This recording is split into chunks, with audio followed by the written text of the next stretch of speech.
E para mim é uma honra imensa estar recebendo. Então, Carlos, eu quero conhecer um pouco da tua história de vida, né?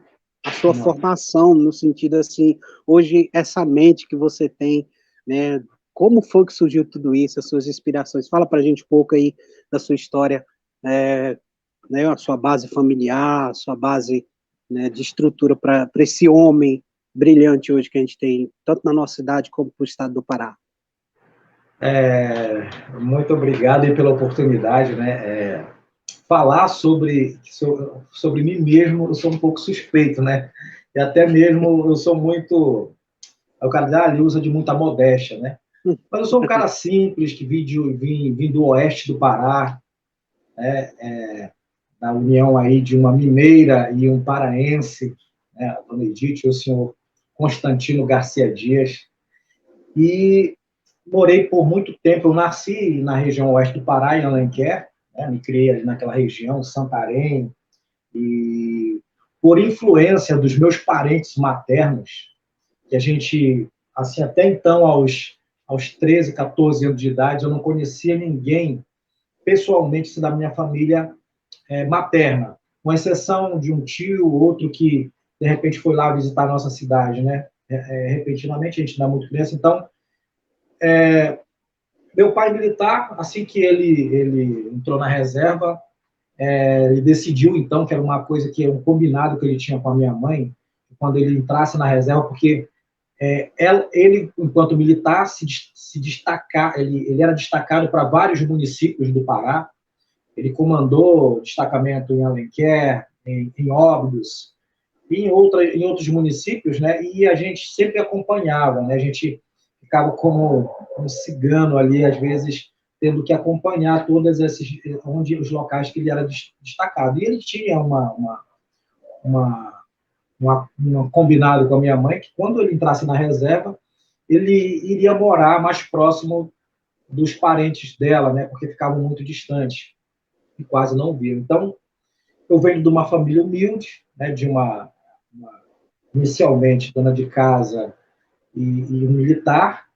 E quando a gente retorna, que ele entra na reserva como subtenente da PM e vem para Palestina do Pará, aí a minha mãe ascende como na, na área da política, como vereadora, e aí a gente começa ali ter um entendimento, né, da cidade. Quando a gente chega em Palestina do Pará, em meados aí de 1995, aliás, 95 não, 93, eu fui bem antes, 92 para 93, já para morar mesmo, a Palestina do Pará não tinha nem energia elétrica. Naquela época era simplesmente um distrito de Brejo Grande do Araguaia. E quando a gente se deparou, assim, a gente tinha vindo visitar, né, mas quando nós viemos para morar, aí nós nos deparamos, né, com a dificuldade, né, da falta de energia, acesso aos polos, que nem Marabá.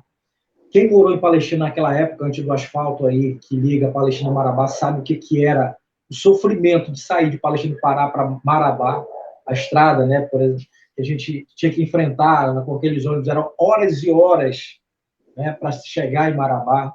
Então, quando a gente chegou, encontrou assim, um mundo totalmente bem diferente daquilo que a gente era acostumado ali em Santarém, porque Santarém é um polo, né? Marabá é uma cidade polo, Santarém é o polo do oeste. Então, vem de uma base bem humilde. E quero te falar uma coisa aqui que eu lembrei aqui agora, cara.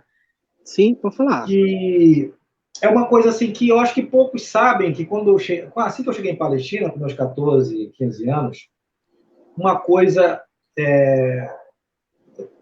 a gente sempre foi de trabalhar, cara. Eu nunca me envergonhei de falar que eu vendi geladinho, geladinho, salgado, enfim, o doce de cupu. Eu nunca me envergonhei disso, porque por onde eu morei, os irmãos mais velhos que eu, fizeram a mesma coisa. Né? Nós vendíamos geladinho na rua, vendíamos salgado. E quando cheguei em Palestina com essa idade, o que eu pensei? Pô, e agora? O que eu vou fazer aqui? E um dos primeiros serviços nessa idade, naquela época, não tinha esse negócio de um moleque não pode trabalhar. Não existia isso, né? Então, o trabalho era algo necessário, era algo que tinha, né, que a gente tinha que e meu pai, desde cedo, sempre incentivou os seus filhos a trabalharem, né? Era uma coisa que ele sempre falava, olha, todo mundo tem que ter uma profissão e vocês têm que ver aquilo que mais vocês, né, têm aptidão para poder correr atrás.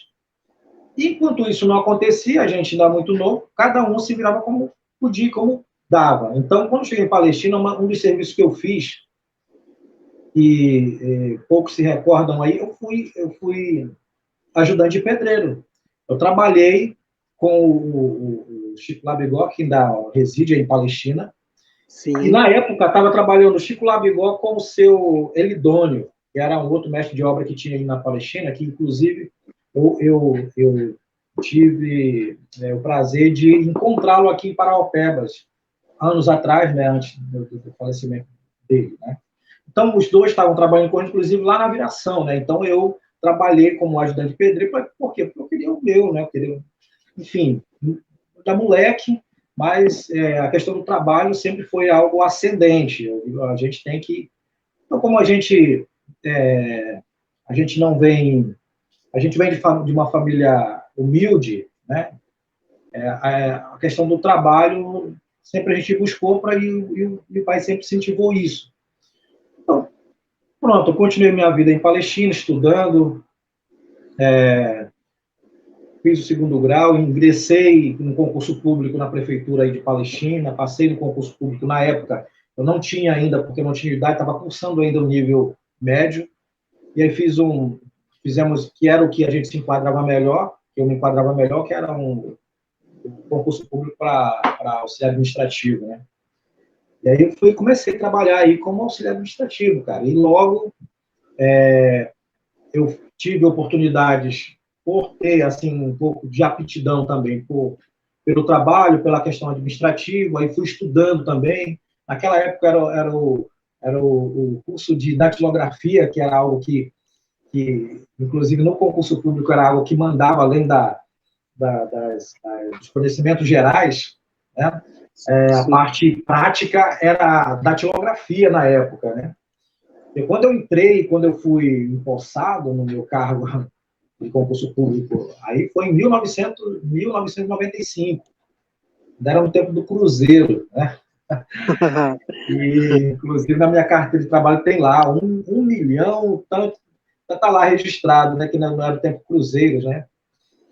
Enfim, e aí tracei ali um trabalho e fui ascendendo para diretor de departamento, tive cargo de secretário, trabalhei na Secretaria de Administração por bem mais tempo do que outras secretarias que eu atuei, mas na administração perdurei por muito tempo, né? Fui seguidor aí quando eu entrei para trabalhar no serviço público aí, na prefeitura, que foram 14 anos de serviço público, né, de serviço prestado aí no município.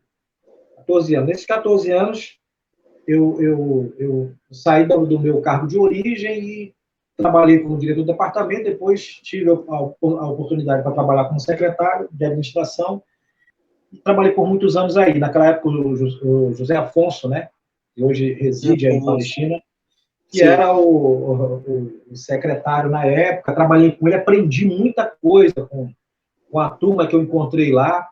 Um momento muito difícil do município, até porque Palestina era o primeiro mandato do município de Palestina do Pará, era a primeira gestão, que, no caso, foi Raimundo Barbosa, na época, que se elegeu como prefeito, né, do município.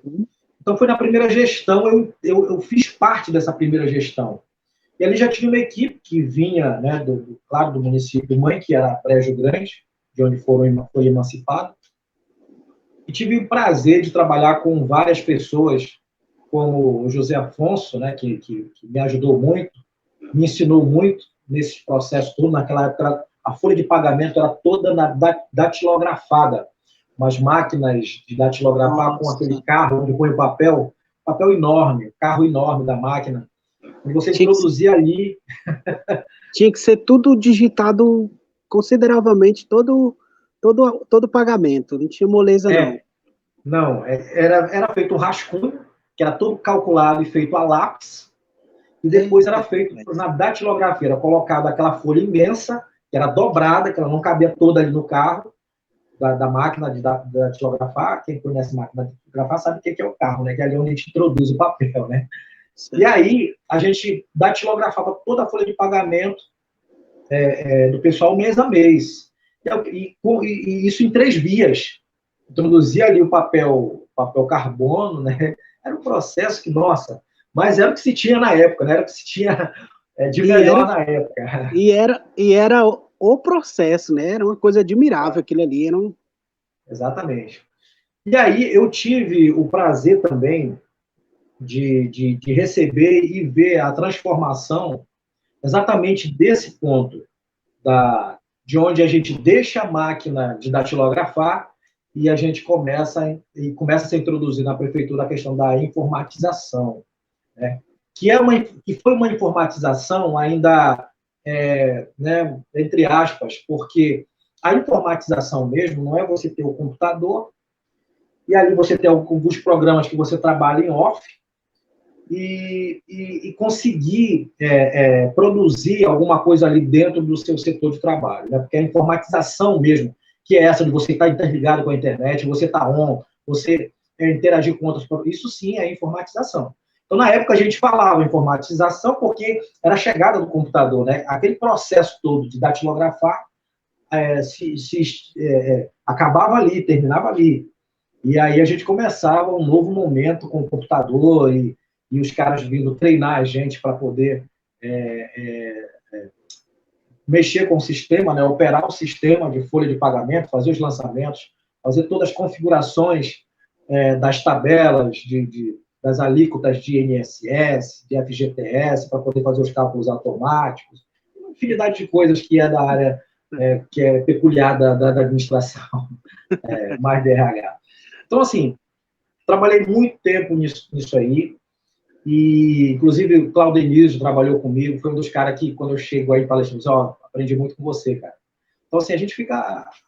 Assim como eu aprendi com os outros, também tive a oportunidade de ensinar, e os caras estão aí ainda trabalhando hoje. Que maravilha. Então, o Claudenilson é esse que hoje exerce funções públicas, né, na prefeitura. Exatamente. A gente trabalhou juntos ali, e a gente não foi quando você trabalha junto com alguém, você não só ensina, você aprende também. É um processo de ensinar e também aprender, né, ao mesmo tempo. Então foi isso que aconteceu. E hoje ele está aí, é um cara que manja bem também de todos esses processos que na época a gente fazia.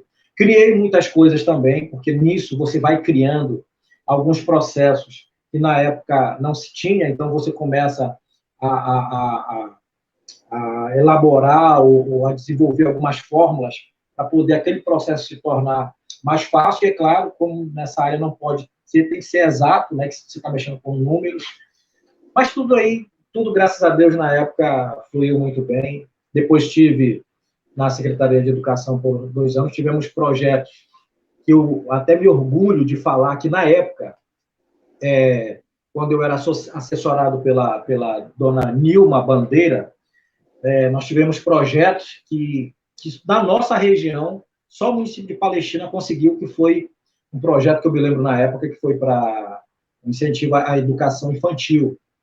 E na época a gente correu, foram madrugadas adentro, fazendo projeto para o MEC, refazendo, porque tinha alguma coisa que não deu certo. E a dona Nilma era muito parceira nisso e conhecia muito bem isso aí. E eu lembro que, na época, a gente conseguiu um projeto que nem o município no nosso entorno conseguiu.